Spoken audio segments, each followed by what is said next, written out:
갉아먹는 영업 어떤 게 있을까요? 영업사원이 일을 하려고 해도 상황상 제대로 못하게 되는 경우가 있습니다. 분명히 매출을 만들어야 하는 역할인데 정작 하루를 돌아보면 오늘 뭐 했지? 라는 생각이 들 때가 있습니다. 분량이 많아서 하루 종일 클레임 대응만 하거나 회의가 너무 많아서 회의만 하다가 끝나거나 서류가 쌓여 있어서 처리만 하다 하루가 사라지는 경우, 이런 일들이 반복되면 영업이라는 본질적인 일을 할 시간이 점점 줄어듭니다. 결국 아무것도 못한 것 같은 상태로 하루가 끝납니다. 이게 바로 갉아먹는 영업입니다. 시간을 갉아먹고 에너지를 갉아먹고 감정을 갉아먹고 결국 실적까지 갉아먹습니다. 눈에 보이는 문제는 아닌데 계속 쌓이다 보면 어느 순간부터 아무것도 제대로 돌아가지 않는 상태가 됩니다. 겉으로는 바쁘게 일하고 있는데 결과는 나오지 않는 이상한 구조입니다. 분량이 터지는 순간부터 영업의 하루는 완전히 바뀝니다.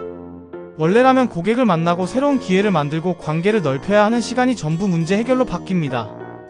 고객의 불만을 받아내고 내부의 원인을 물어보고 책임 소재를 정리하고 다시 고객을 설득하는 과정을 끝없이 반복합니다. 한 번으로 끝나지 않습니다. 한 번 터진 문제는 꼬리를 물고 이어지고 그 사이에서 기존 거래처 관리도 밀리고 신규 영업은 시작조차 못합니다.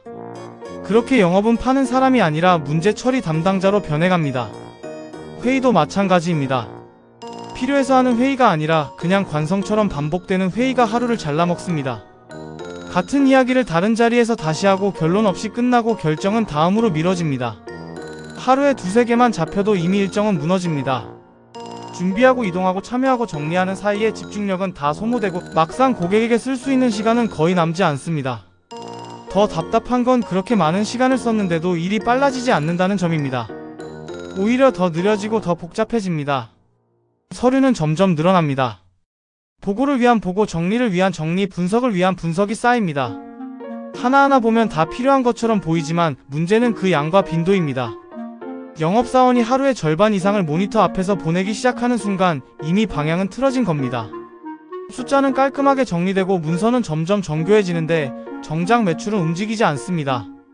고객을 만나야 움직이는 직무가 책상 앞에서 해결되는 일처럼 바뀌어 버립니다. 그 사이에서 내부 커뮤니케이션은 더 큰 부담으로 다가옵니다. 생산, 품질, 물류, 개발 각 부서는 각자의 논리가 있고 각자의 우선순위가 있습니다. 그 사이에서 영업은 계속 조율해야 합니다. 고객의 요구를 전달하고 내부의 한계를 설명하고 서로 납득할 수 있는 지점을 만들어야 합니다.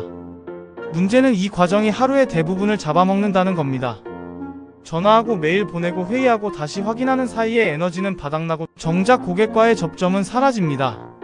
외부에서 성과를 만들어야 할 사람이 내부에서 소진되는 구조가 됩니다. 업무의 경계도 점점 흐려집니다. 고객과 연결돼 있다는 이유 하나로 모든 일이 영업으로 몰립니다. 클레임도 영업, 납기 문제도 영업, 출고 확인도 영업, 일정 조율도 영업, 심지어 내부 문제까지도 영업이 떠안습니다. 그렇게 하나씩 추가되다 보면 어느 순간 영업은 모든 걸 다 하는 사람이 되어 있습니다. 그런데 가장 중요한 영업만 빠져 있습니다. 아이러니하게도 가장 중요한 역할이 가장 뒤로 밀립니다. 그 위에 실적 압박이 덮입니다. 당장 이번 달 숫자를 맞춰야 한다는 요구와 동시에 새로운 거래처를 발굴하고 장기 프로젝트를 키워야 한다는 요구가 같이 내려옵니다. 둘 다 중요하다는 말은 맞습니다. 하지만 동시에 제대로 하기에는 시간이 부족합니다. 당장 숫자에 쫓기면 새로운 시도를 할 여유가 사라지고 미래를 준비하려고 하면 당장의 실적이 흔들립니다. 결국 둘 다 어중간해지고 어느 것도 제대로 쌓이지 않습니다. 이런 상황이 반복되면 겉으로는 계속 바쁘게 움직입니다. 쉬지 않고 일합니다. 그런데 결과는 나오지 않습니다. 그러면 더 큰 압박이 들어옵니다. 왜 실적이 안 나오냐는 질문이 반복됩니다. 당사자는 알고 있습니다. 왜 안 나오는지. 하지만 설명하기는 어렵습니다. 하루 종일 바쁘게 움직였지만 눈에 보이는 결과가 없기 때문입니다. 결국 일을 안 한 사람처럼 보이게 됩니다. 이때부터 무너지는 건 숫자가 아니라 감정입니다. 억울함이 쌓이고 피로가 쌓이고 점점 의욕이 꺼집니다. 예전에는 먼저 찾던 기회도 뒤로 미루게 되고 새로운 시도는 부담으로 느껴집니다. 해야 할 일을 아는데 할 수 없는 상태가 됩니다. 그렇게 영업은 점점 공격적인 움직임을 잃고 방어적인 태도로 바뀝니다. 문제를 막는 데 집중하고 기회를 만드는 일은 뒤로 밀립니다. 이게 가장 위험한 순간입니다. 갉아먹는 영업은 한 번에 무너지지 않습니다. 조금씩 아주 천천히 잠식합니다. 시간을 빼앗고 에너지를 깎아내고 판단력을 흐리게 만들고 결국 성과까지 무너뜨립니다. 그래서 더 무섭습니다. 문제처럼 보이지 않기 때문입니다. 그냥 바쁜 상태로 보일 뿐입니다. 그래서 핵심은 단순합니다. 영업사원이 진짜 해야 할 일에 집중할 수 있는 구조인지 아닌지. 불량이 터지면 영업이 아니라 시스템이 대응하게 만들고, 회의는 결정을 위해서만 열리고, 서류는 최소한으로 줄이고, 내부 조율은 개인이 아니라 프로세스로 해결해야 합니다. 이 기본이 무너지면 아무리 능력 있는 사람이 와도 결과는 똑같습니다.